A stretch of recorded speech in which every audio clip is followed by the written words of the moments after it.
N'essayez pas d'apprendre à calculer plus vite, parce que les ordinateurs peuvent calculer bien plus vite que vous. Essayez plutôt d'être créatif. Essayez plutôt d'être innovant. Essayez plutôt d'être constructif. Aujourd'hui, les personnes qui ont du succès, elles pensent à l'avenir.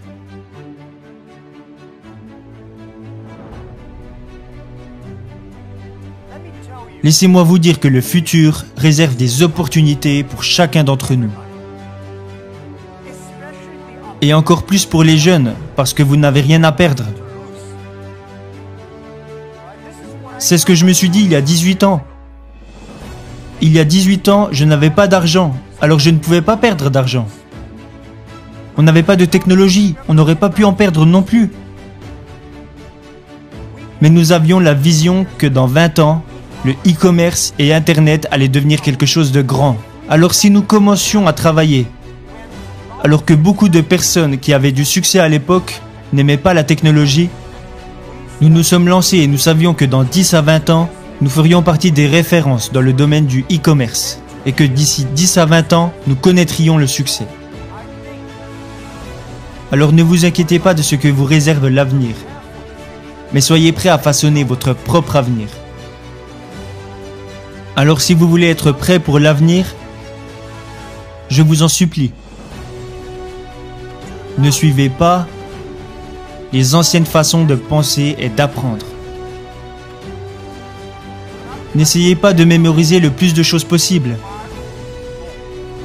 parce que les ordinateurs peuvent mémoriser plus de choses que vous.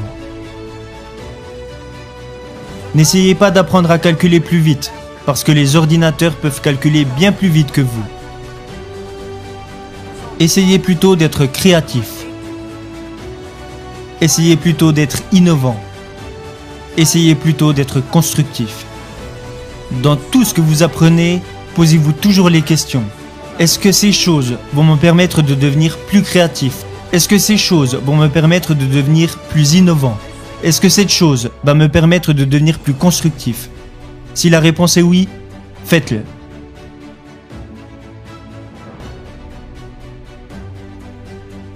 Et je pense aussi que lorsque les autres personnes s'inquiètent, c'est là que les opportunités apparaissent.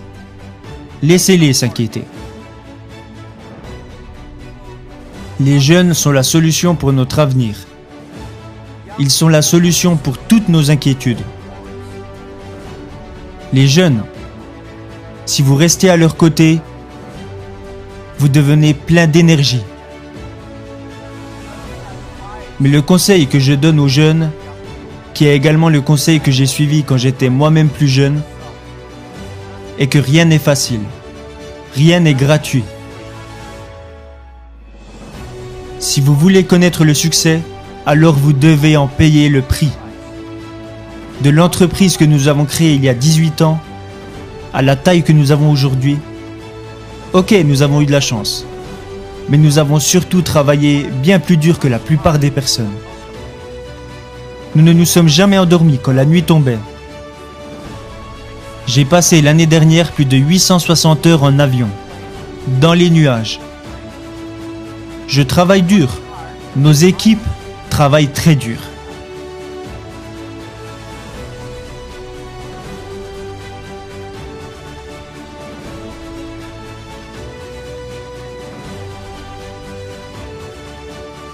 En 18 ans, nous avons accompli ce qu'une entreprise normale accomplirait en 70 ans. Nous avons travaillé jour et nuit. Rien n'est gratuit et rien n'est facile. Vous devez agir et penser différemment. Et vous devez faire les choses différemment. Alors, si John vous dit que c'est comme ça qu'il faut faire, vous faites bêtement ce qu'il dit. Pourquoi ? Non, vous devez penser différemment. Par exemple, au début d'Alibaba, quand des idées atterrissaient sur mon bureau et qu'on me disait « Jack, regarde, ça c'est une super idée », quand tout le monde disait que c'était une bonne idée, je jetais ça directement à la poubelle. Parce que si tout le monde y a pensé, c'est que ce n'est pas si bien. En revanche, quand on me disait « ça va pas être facile du tout », Moi, je suis très intéressé par les choses difficiles. Alors je prenais le bout de papier et je me disais, ok, comment pouvons-nous y arriver de façon différente? Vous devez être unique et être différent. Et pour finir, et ça c'est un conseil personnel que j'aimerais vous donner, aujourd'hui est très dur, demain sera encore plus dur, mais après-demain sera magnifique. Le problème, c'est que la plupart des gens mourront demain soir. Vous devez travailler très dur. Chaque journée difficile, chaque frustration, chaque problème que vous rencontrez doit être considéré comme un entraînement.